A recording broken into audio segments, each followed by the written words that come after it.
children are at the center of political and social debate in America at the moment, and it's actually quite frightening. These people, children, who we generally consider as society to be innocent and necessarily divorced from matters of politics and current events, are now tied up into it, and for a particular political persuasion in this country, they are a central part of their political project. There's been debates around the country about if children at age 12 or as young as age 11 have the ability to permanently alter their physiology to fit some idea they have of themselves that is born of their undeveloped mind. There is a debate in this country of if children have the ability to hide life-altering decisions about their identity from their parents. There is a debate in this country about if children should be able to attend events that under any sane moral framework would be seen as age inappropriate and not right for a child to go to. But under the new moral framework, under the new worldview, not really new, but the dominant worldview that currently reigns over so many American institutions, these questions and debates that I just mentioned are not questions or debates. They are settled truths that must be accepted unless someone runs the risk of being a homophobe, a bigot, and a bad person. And let's talk about the debate over if kids should have to disclose their sexuality to their parents, or if schools should have to disclose, or if schools should have to disclose sexuality to the parents as well. There was a tweet I recently made in response to a Reverend Ja'Kai Lewis, who represents a prominent left-wing position on this issue, in which he said in his tweet that parents do not own their children. Kids are people, not things. They have a right to privacy about their sexuality and gender identity, to choose whom and to whom they share those intimate details about their lives. Now, this reverend is just one of many other commentators using this line of reasoning to justify children making decisions about themselves that they cannot reasonably make, and then hiding them from those who are expected to be their shepherds and caretakers, their parents. It presumes that children have this inalienable right to privacy. It presumes that children have this inalienable right to expression that goes above and beyond any standard or limit that can be possibly set for them. Now, many of us have the impulse and the intuition that this viewpoint is wrong, myself included. But as I'm trying to do on this channel, we cannot simply feel that something is wrong. We must be able to articulate why it's wrong, and then we must be able to articulate why the ideas underlying it are wrong, and additionally, and finally, we must be able to articulate a solution, a rich solution to the problem at hand. So to do that, I ask all of you to take a very short journey with me, where I ask two questions in this video. But the first one is, what is the worldview that justifies children doing things and believing things that are not appropriate for their age? What is the worldview that justifies that and says that's okay? And then number two, what is the proper role, the moral obligation that a parent has to a child? And how can we justify that in an objective way? We'll do both of those things in this video. But first, let us get to this worldview that is snaking its way through our educational institutions and really making an imprint on so many kids in this country, many kids who decide, due to the tension within their souls, they respond to a spiritual problem within themselves with a permanent physical solution, such as altering their body to conform to the distress within their souls, as opposed to waiting to when they are an age that might be more appropriate, or as opposed to simply discussing the problem in a manner that is going to be able to fix it or going to be able to really understand it. No, that focuses on affirmation. And affirmation, blind affirmation, is not a prerequisite to growth.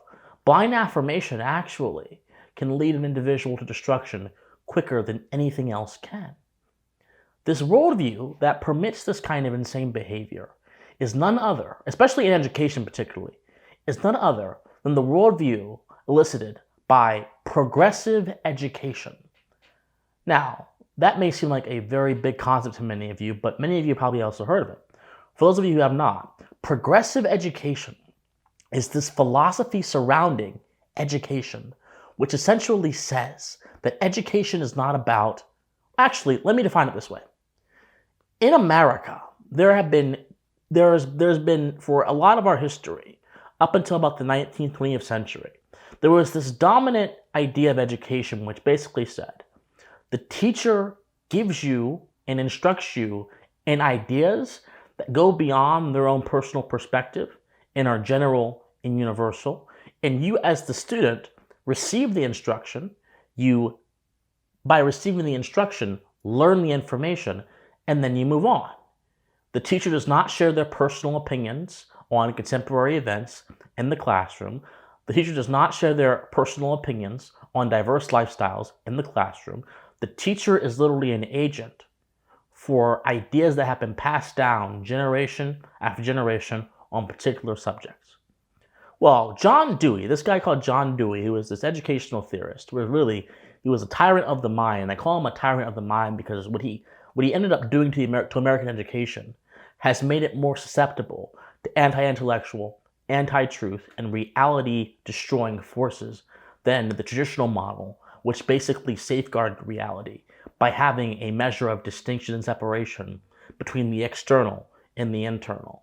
Well, that separation under John Dewey's system was completely and utterly destroyed. I'll explain in a second. John Dewey came along and said, this model of education actually doesn't speak to the feelings or the context that a student may have in a particular moment, and therefore it's not helpful. And so we have to embrace a different kind of education that does not talk about these general ideas that are out there somewhere that can be taught by a teacher, but instead views knowledge not as something to be passed down, but as something to be understood and thought on a personal level in the context of society.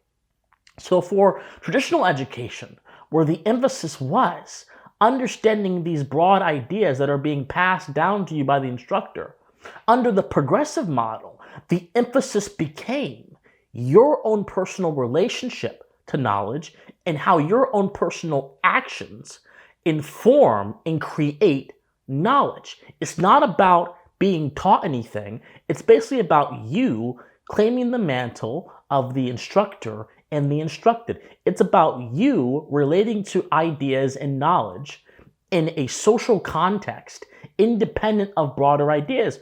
So essentially, your own subjective expressions, your own subjective ideals become your yardstick as a kid for knowledge, as opposed to you being instructed by someone who's supposed to have the ability and supposed to have the acumen to help you understand these broader, more general ideas of the world. And this is where things started to go downhill. Now, many of you may say I'm not being charitable, John Dewey. So I'll actually quote John Dewey himself in his assessment of his philosophy. John Dewey says the following. He said, if one attempts to formulate the philosophy of education, implicit in the practices of the new education, progressive education, we may, I think, discover certain common principles amid the variety of progressive schools now existing. Listen to this. John Dewey says, to imposition from above is opposed expression and the cultivation of individuality. So having a teacher that gives you these general ideas and instructs you is opposed to your own personal opinion. It's opposed to your own personal development, and therefore it's a bad thing. In this, John Dewey conflates the acquisition of knowledge with personal development. The two can be related, but they're not the same. But he basically destroys that barrier of distinction by which all meaning is extracted, because if you can't distinguish between point A and point B, you can't understand either point A or point B. He destroys that barrier of distinction. and puts it solely upon your breast as a human being. He goes on to say, to external discipline is opposed free activity. So do whatever you want, have no corrective. Well, guess what? Reality is about limitations, about corrective, about standards.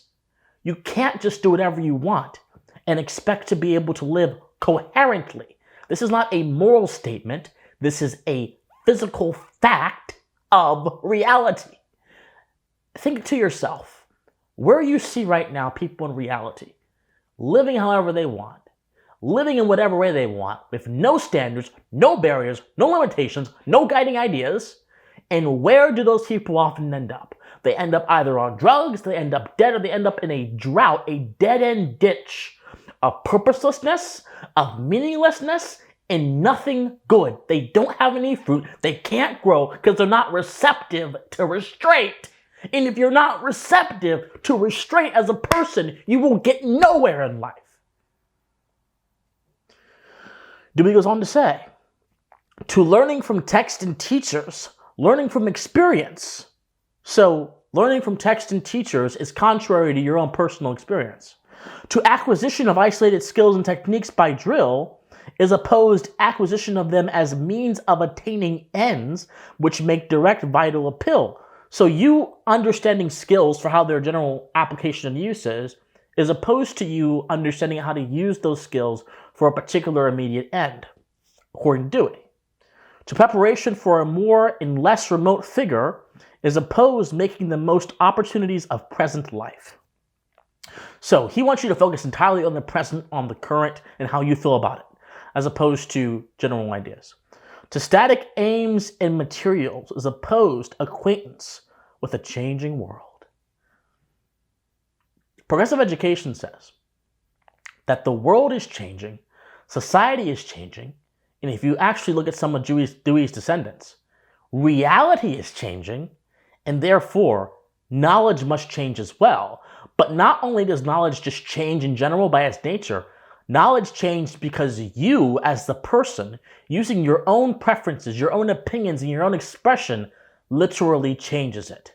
This is the curse of progressive education, and this has directly enabled the moral, or rather immoral, morally unsound framework, which says that kids have the ability, no, the right, to decide who they want to be, when they want to be it, and how they want to be it, without any regard to a standard or a limited authority, which might be their parents. This is the worldview. When taken to its logical conclusion, this is the worldview. Progressive education, my friends, is centered around a few things. It's centered around experience, as was said before. And this experience says that knowledge is what you make it, and what you make it is what knowledge is. So, knowledge doesn't, so let's say you're studying the topic of trigonometry. The progressive education person would say that trigonometry only means something if we understand how it functions in a particular context. So trigonometry means something if we understand how a bunch of infants and orphans in rural Idaho can use trigonometry to better their condition. This is obviously an absurd example, but I'm just giving you an example of how they think. Whereas trigonometry is the same in China and Japan and Russia and the United States. It's a topic that doesn't change. And for that very reason, the progressive educationists literally want to revise and change it. Now, what do we call changing objective facts to fit your own ends? Well, we call it lying to yourself. We call it building an illusory reality. We call it delusion. This is an educational philosophy built on delusion. Then there is the temporal, which is even more important. The temporal says that progression of thought is sought out when learning something new. And that knowledge, as I mentioned before, is not just a thing that just exists right there, but it's something that personally relates to you. And this aspect says that teacher and student relationships are inherently oppressive because it creates a dichotomy where the student is made to listen and the teacher is made to speak. Now, Paulo Freire, who many of you may be familiar with, said in Pedagogy of the Oppressed, and by the way, it's assumed by progressive education that what is learned is not predetermined, but it's discovered by looking within yourself and in your society. And in Pedagogy of the Oppressed, Freire, a disciple of Dewey, takes this idea and says that humans exist as beings in the process of becoming, as unfinished, completed beings in and with a likewise unfinished reality. And so if you acknowledge the role of duration as a guide on this theory, goes on to say, plays in the development of knowledge, if you understand that as a part of progressive education, then you understand that education is not about what is taught. It's about what is experienced and the relevance of what is experienced by the student. There are other aspects of this philosophy, but those are the ones I want to focus on for now. The key ethos of progressive education is actually two things. It's the idea that expression trumps all. And it's also the idea that knowledge is ever-changing because knowledge is directly tied to the community. Well, let's address both of these ideas separately. Number one, the cult of expression has caused so much logical and moral error in the West, so much so that it is quite literally tearing apart our ability to respect the basic principle of childhood innocence and decency, both of which are needed to ensure a healthy civilization and to ensure the principle of justice, which rests at the foot of every civilization, is respected and revered by its people. Expression outside of the context of limitations imposed by reality, imposed by higher order rules, is not expression. It is a tyranny of the self. It is a tyranny of the self that runs roughshod over your ability to reason, runs roughshod over your ability to understand what's actually going on, and instead says that you should give in to your base passions just because they are expressions of you. Human beings express so many things. We express anger. We express joy. We express happiness. And any form of expression that does not come with some kind of moral guiding principle, which are basically rejected by progressive education, by the way, the guiding principle is the community, which we'll get to in a second, is a form of expression that cannot possibly be ascertained as good or bad. It will ultimately end up being detrimental for the individual or detrimental to the understanding of the world. Not all forms of expression are good, not all forms of expression are appropriate, and not all forms of expression are decent. Man is a higher order being whose highest form of expression should be his ability to reason, not his ability to simply feel for the topics he learns. Passion is important, but passion, unchecked by reason, degrades you and me to the level of a mere animal who cannot function in the way that we as human beings are morally and physically required to function. So this worship of the false god of expression goes against so many different functions of the natural order, so much so that it really degrades our ability to think and to act properly. Yes, expression is important. Expression is a reflection of your soul's contents. Expression is a reflection of what you truly feel as a human being. Expression is a reflection, perhaps, of your gifts and your relationship with the arts. But expression is not the standard for knowledge. Truth is the standard for knowledge. And I don't have my own truth that I can express. But there is a truth out there that I can access. But to do so, I have to put my own biases and my own opinions to the side, and I have to go out there and chase it. My expression won't get me to the promised land. My expression will only satisfy my temporal desires. And yet this worldview worships at the behest of expression and does so to the detriment of our kids. Second thing. The community. That knowledge is based on the context that exists in. This is essentially a form of communal thinking, collective thinking, that does a disservice to knowledge. The truth and the validity of concepts remains unchanging, regardless of where I go. The moment I begin conforming the validity of concepts to the context where I go is the moment I lose sight of what truly matters. Because what changes, look, mathematics is a static subject that has certain truths and certain constants that are true universally, no matter what you say, no matter what you do. But the moment I begin to ignore that and I get bogged down in what is socially fashionable is the moment I can sacrifice the quality and the proper understanding of the subject for what is socially fashionable. Why do you think in certain places in America, it is being taught that math is actually racist? And math textbooks these days are being filled with critical pedagogy, critical race theory ideas, which assess mathematics and lower the standards for certain kids in order to beat oppression. Because the social element, a particular view of the social element, is elevated over the content of the subject. When that happens, the understanding of the topic does not become the goal. Appeasing the social element becomes the goal. And I'm sorry, even though, yes, we exist in a society does not have a monopoly over what is true and what is not true. That is discovered by us when we actually seek out what we can find in reality through reason and through observation, not through social appeasement.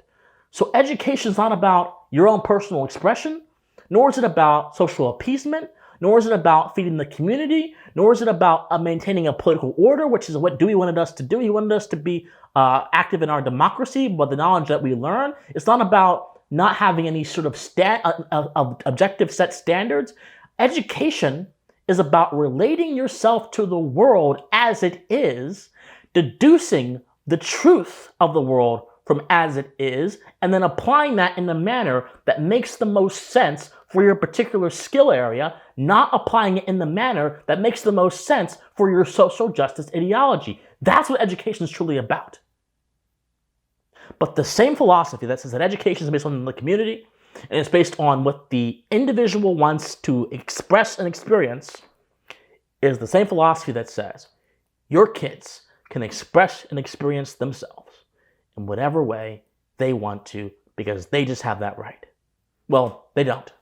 Because a child cannot... What are rights? Rights are elements of your human being that enable you to be morally responsible.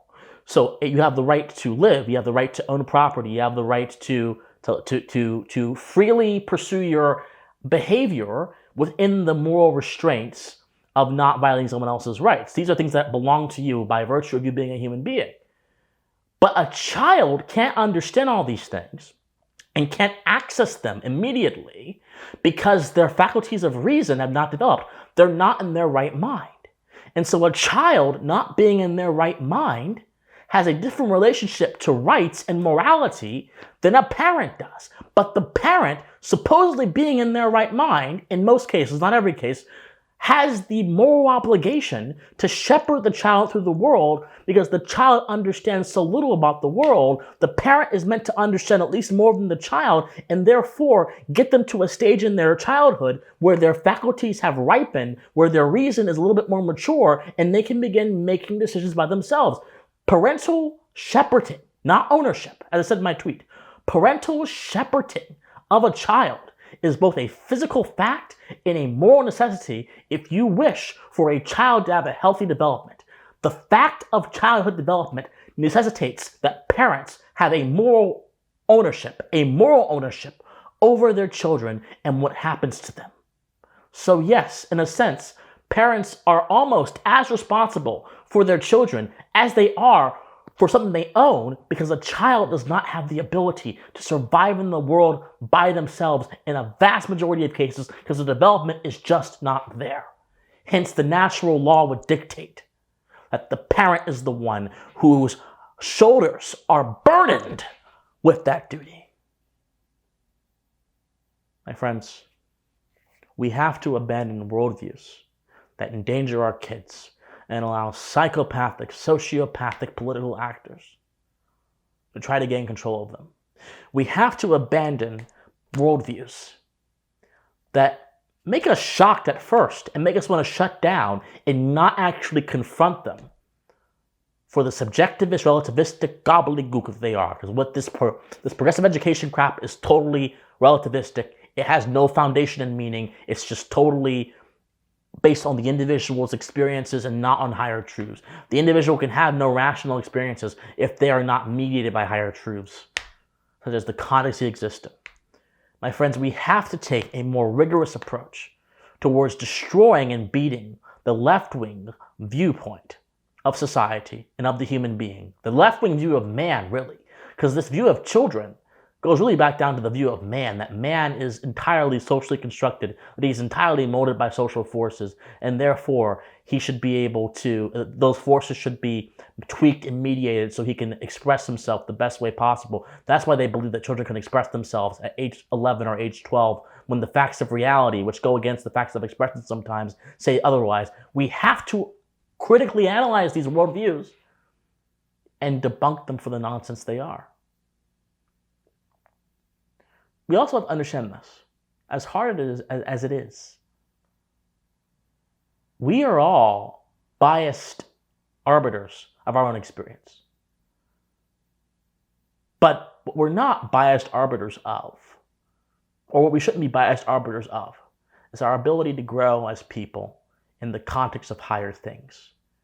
The progressive worldview wants you to remain bogged down in the temporary stuff of society and experience and opinion. But your relationship to higher things is bigger than yourself, because it literally requires you to lay your humility on the ground and say, I may know what I know, I may be who I am, but I'm only a fraction of as knowledgeable as anyone else, and I'm still growing, I'm still learning, but there are things that are beyond me, my personal experience, that I am bound to, and that is reason, that is truth, that is justice. When we can really embrace that kind of humility, we can truly be individuals with a good form of expression, as opposed to being people just lumbering around, determined by social forces, trying to figure out our way to a better world, when in all reality, that worldview gives us no way to do that. My friends, study philosophy, study history, reject this Marxist nonsense. If you want to support my mission, like this video, comment on this video, share this video, subscribe to this channel, donate to me on Patreon, PayPal, buy me a coffee, locals, join my Discord community in the comment section down below. I love you guys so much, and please, please, please, please, stay pensive. Bye, everybody.